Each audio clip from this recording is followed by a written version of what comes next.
Kasunod ng insidente na umano'y pagdukot sa isang eskwelahan sa Quezon City, nagpaalala mga otoridad sa mga dapat na hakbang ng mga paaralan para tiyakin ang kaligtasan ng kanilang mga estudyante. Balitang hatid ni JP Soriano.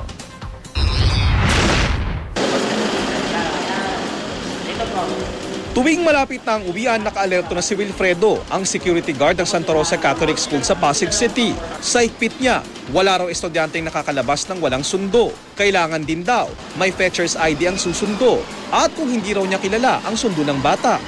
Anong ginagawa niyo? Hinarang, ma'am, tanday lang po. Yung tawagan namin si Ma'am Patawaran, yung coordinator ko.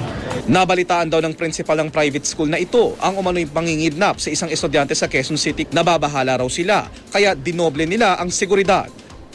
The teachers monitor who is going out because we are not all together going out. They have scheduled time for going home. So from preschool monitored, the teacher monitored them, and we know the parents, who our parents are. Ang ilang Chinese schools naman sa Maynila, ipinakita sa amin nitong Hunyo ang kanilang makabagong teknolohiya para sa kaligtasan ng mga estudyante. Isa dito ang Radio Frequency Identification o RFID. Obligado ang bawat estudyante na ipascan ang kanilang ID pagpasok at paglabas ng eskwelahan. At otomatiko ito magpapadala ng text message sa magulang na estudyante.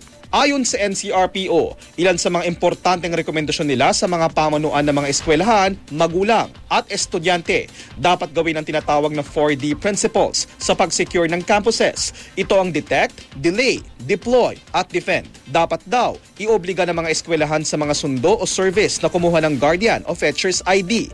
Maganda rin daw kung may CCTV ang mga eskwelahan. Dapat din daw ay naturuan ang mga estudyante na mga dapat gawin sa oras na mabiktima ng kidnapping at iba pang criminal elements.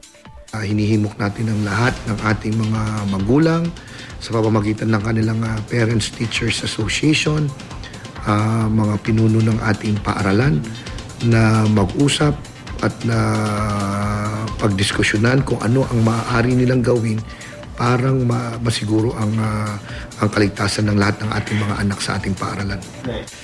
JP Soriano, GMA News.